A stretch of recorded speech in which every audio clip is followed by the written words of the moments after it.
everybody, I'm Tom Vasel. Welcome to Lookback, where I go back and take a look at reviews that I did 1, 5, and 10 years ago and tell you what I think about them now. Now, I want to explain something here. I usually go back to the week that it is now. I'm doing 2 lookbacks this week because even though I go back to a week a year ago in 5 years, sometimes I fall behind because of other things. Like, for example, last week we did our top 100 games of all time. So this is a bit of a catch-up here. So this is about a year ago. So let's get started. A year ago, I took a look at Mafia No. 5, which, you want to sing that title, but it's just card manipulation. There's a lot of games like this, and this one did it so much more poorly than other ones.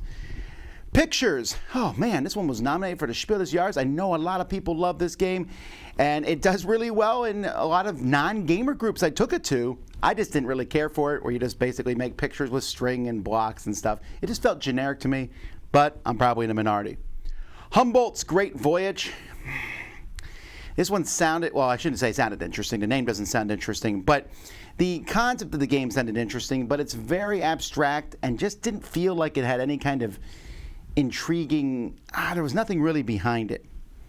Dreamscape. Well, this is another one where I did not like it at all, but if you go look at my review, you'll find out people point out that I played it poorly or incorrectly, and just made a mistake. But I'll tell you what, folks, I read over the rules thoroughly, played it. It's just not for me. A very abstract, very slow abstract type game, even though it's about dreams and such, that just I didn't enjoy at all. Corsairs of Valhalla. This is in the Valhalla series, but it doesn't feel like the other ones. It's basically just a pirate ship racing game, and it's okay. It's very, very light. Copenhagen Roll and Write. I really like Copenhagen. Copenhagen keeps rising for me. The Roll and Write is okay. It's a Tetris style Roll and Write, but I prefer vastly Copenhagen. I would never pick the Roll and Write over it.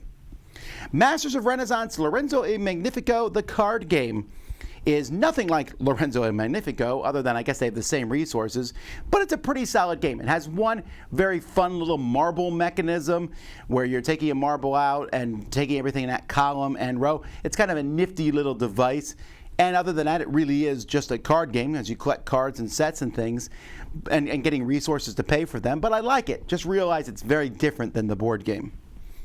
Ocean Crisis. This is a kids game that I really think highly of. It's a cooperative game from Shepherd's Kit in which you are trying to stop help fish in the oceans and everything. And when you look at it, it looks a little cartoony and stuff, but there's some really good decisions in this game.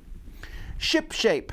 I like this game as you place down different tiles and there's holes in the tiles and you're trying to score different ways. But just the idea of putting the tiles on top of each other and making the holes match up is a really good concept. Kless 1303, this is the reprint of Kless. It's streamlined, and in my opinion, I prefer it to Kless just because it's a little bit faster, a little bit easier. Some people who like the original Kless will probably not enjoy this worker placement game as much. If you've never played Kless, it is a good jumping on point, and like I said, I prefer it more. Circadian's First Light. This is a game in which I don't really like the artwork. It's like a little creepy aliens, but it's a solid dice game. This is from Shem Phillips. This is kind of gets lost amongst his other games from Garfield Games. The West Kingdom games and the Raiders in the North Sea game. This one here is in that group, and it's a really good game of dice manipulation. And Tiny Town's Fortune. Tiny Town's Fortune. There's 2 expansions for Tiny Towns. I like this one much better. It has a lot of cards that give you gold coins, and you can do things with those coins. All right, 5 years ago, I reviewed a chocolate game, which, there it is, King Chocolate, which sounds cool. I hate it. I hate King Chocolate. It's really abstracted, and it's really boring. Mafia Casino, this is a take-that style game with cards. Again, it seems really cool, but it's too lucky to be good at all. Stinky Business is about garbage, and it seems like it would be a good game. This one I was really disappointed with because it looks like a cool Euro game. Unfortunately, it is not. Oath of the Brotherhood, a worker placement game about pirates. This one has done pretty well, and a lot of people like this one. I just found it to be really boring amongst other worker placement games. Flip the Bird.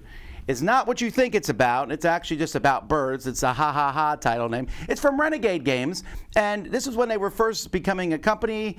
Jeffrey Bellinger did this one, and I just found it to be a very boring card game. Vodka Loca, this is a speed game, works best for kids, trying to find 3 of the same animal. Fox's Party, this is a really simple game where you're guessing if something's going to be larger or smaller, again, mostly for kids.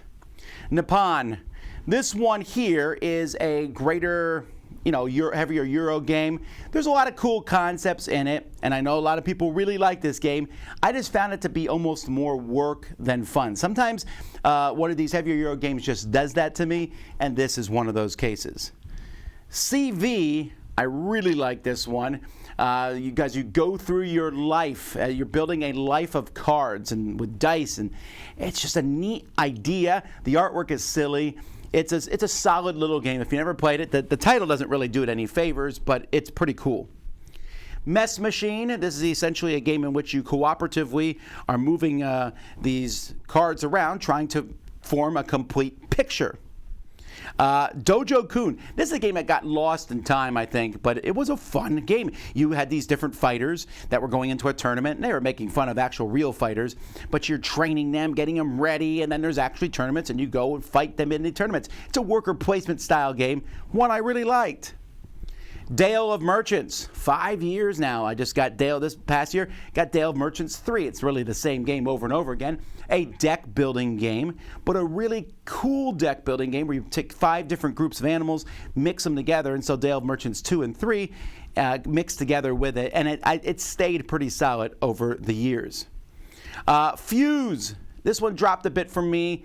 A real-time dice game, and a lot of people like it. I think it's a fine game, but other games have since come out that do the real-time dice thing a little bit better, which makes this one drop just slightly for me. Runebound 3rd Edition with flipping of tokens. I will say the flipping of tokens gets a little old after a while. Rolling dice is better than flipping tokens. Runebound 3 is a better game than the 2nd edition, I think, even though the 2nd edition has some grandiose, epic moments that the 3rd one does not. They also did not support Runebound 3 very much. There's not much more for it in the past 5 years. It's still a good game. I just don't find it as exciting as when I first did. And Spirits of the Rice Paddy. This is a Euro-style game about moving water from rice paddy to rice paddy. It's an interesting idea. It's good. It just dropped a bit for me over the years, that's all. All right, 10 years ago, I took a look at Squirrels.